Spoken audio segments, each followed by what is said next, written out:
I wasn't supposed to be home. I had kissed my wife goodbye 20 minutes earlier, keys in hand, coffee in the cup holder, heading to my sister Claire's cabin to help her move. The day was routine, until I realized I left my phone charging on the kitchen counter. So I turned around. I opened the front door quietly, careful not to wake my wife, thinking maybe she'd gone back to sleep. But she wasn't sleeping. She was on the phone, standing in the living room barefoot, pacing slowly with her back to me. I didn't mean to eavesdrop, but the words hit like a bullet. I cut the brake line. Yes, she'll take the car today. We'll see each other at your sister's funeral. I stood frozen. My heart stopped. Claire? My sister? She paused. Laughed quietly. She won't feel a thing. My mind reeled. My wife, Emily, was the one who braided Claire's hair at our wedding. The one who smiled at her across the Thanksgiving table. The one who texted her recipes. And now, she was planning her death? My hands trembled, but I didn't make a sound. I stepped back. Closed the door like I had never returned. Called a tow truck before I even got to my car. Then I drove to Claire's place and said nothing, just handed her the keys. What's this for? She asked. I smiled faintly. A gift. From Emily. But inside I was already planning something much bigger. Claire stared at me like I'd lost my mind. You want me to take Emily's car? I nodded once, but she could feel something was off. I avoided her eyes. I told her the tires were old and she should just take my truck instead. She looked confused, but she agreed. Claire never questioned much when it came to family. The tow truck never came for the car. I canceled it. Instead, I drove it to Emily's mother's house and left it parked right outside. I didn't say a word. No note. No warning. Just walked away. That night, I lay next to my wife in bed. She was laughing at something on her phone. The same hands that had wrapped Claire's birthday gift last week were now texting someone, fingers flying like nothing had happened. I stared at the ceiling. Who are you, Emily?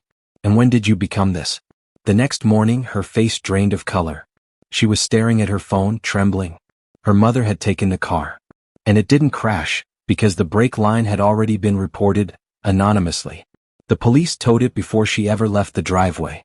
And now detectives were asking questions. Emily threw up in the sink. She kept whispering, "No, no, no." I sat across from her at the table, sipping my coffee. Rough morning? She looked at me, panicked. Did you? I smiled faintly. I forgot my phone yesterday. Came back for it. Her jaw clenched. Her world had just started crumbling. Emily didn't speak to me for 2 days. Not because she knew I had done something, but because she was terrified I might know. Her paranoia hung in the air like fog. She kept pacing, checking the windows, whispering on her phone. She thought she was clever. She even asked me casually if I'd driven back home that morning, said she thought she heard something. Must have been the wind, I replied. Meanwhile, I called a friend, Sam, an old high school buddy who owed me a favor. He worked in cybersecurity now. I handed him my laptop, told him I needed help accessing a cloud camera backup. I didn't give details. In less than a day I had it. The video file. Emily in the living room. Laughing. Phone on speaker. Brake line's done, she'd said. All she has to do is get in. Clear audio. Clear intent. It wasn't just attempted murder. It was premeditated. I saved 3 copies. One in the cloud. One on a drive I locked in my safe. And one on a small USB I mailed to Claire. No return address, just a sticky note. Watch alone. Then I waited. That weekend, I watched Emily sit across from Claire at brunch.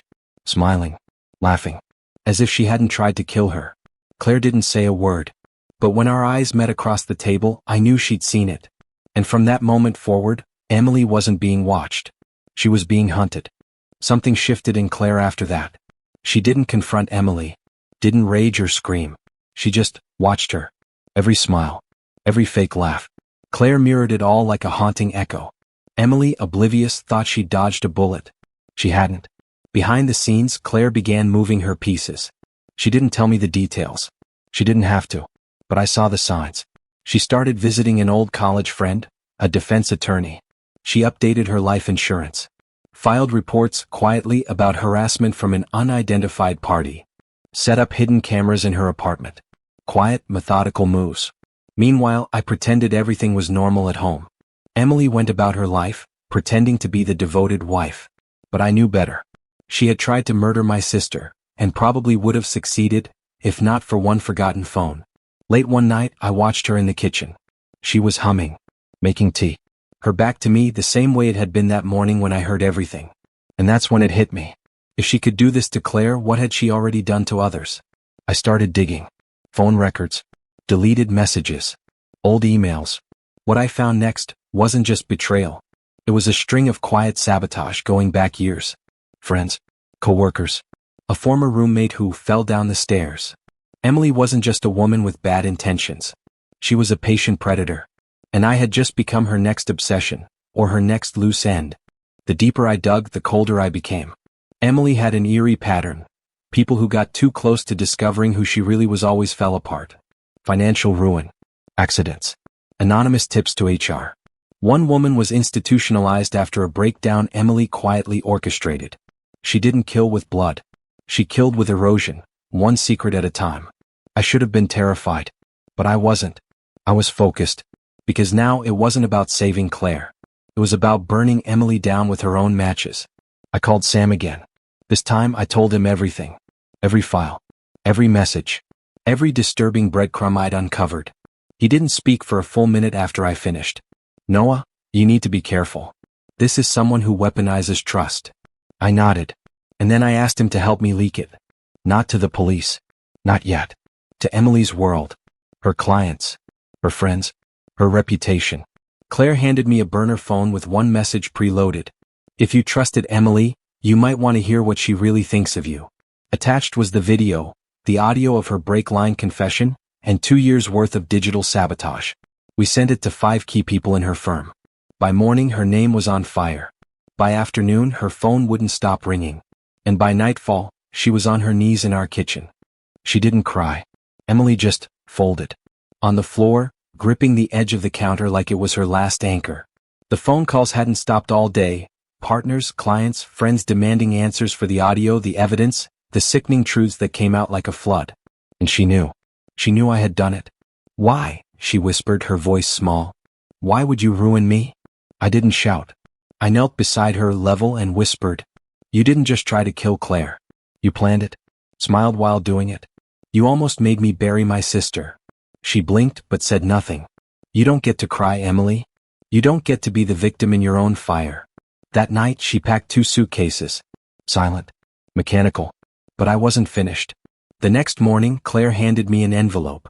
Inside was a civil injunction, a restraining order. Claire had filed it the moment she saw the video. It included a court-ordered psychiatric evaluation and a subpoena for an attempted homicide inquiry. Emily's jaw clenched when she read it. You've destroyed me, she said cold. No, I replied. You did that all on your own. We just turned on the lights. She was gone by noon. But 2 days later, I got an email. No text. No number. Just a subject line. You think it's over? You're wrong. And when I opened the attachment, I stopped breathing. The file was a screen recording. Emily's voice was calm, measured, the way she always sounded right before twisting a knife.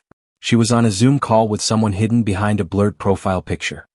He thinks it's over, she said. But I've learned my lesson. Never kill the snake when you can let it coil tighter. The video cut to a list. Names. Dates. Personal details, including mine and Claire's. My job address. Claire's daily schedule. My attorney's contact info. She'd been building it before she even left. I still have access to his email, she said casually. He never changed the recovery questions. We'll let him feel safe a little longer. Then I'll make him wish he had screamed that day in the hallway. My hands clenched into fists as the video ended. Claire stood beside me. She's trying to corner us, I said. No, Claire corrected softly. She's trying to trap herself. And that's when we moved. We reached out to every person she listed. Warned them. Shared proof. Most cut ties with her instantly. But one didn't. A man named Paul Hendricks, a former private security agent she'd met years ago. He sent a single message back. You two should be very careful. She doesn't bluff. And she's not alone. That night, I installed new security cameras. Changed every password. Alerted the police. Because Emily had gone from predator to cornered animal. And there's nothing more dangerous than that. It happened on a Sunday. Claire had gone to meet her friend for brunch. I was alone in the house, cleaning the garage, when I noticed something strange. The gate security camera had gone dark. I checked the feed. Offline. At the same moment, the doorbell rang. When I opened it, there was no one. But on the steps lay a box. No label. No address. Just my name handwritten across the top. Inside were photographs.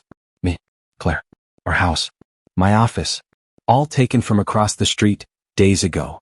At the bottom of the box was a burner phone. It lit up the moment I picked it up.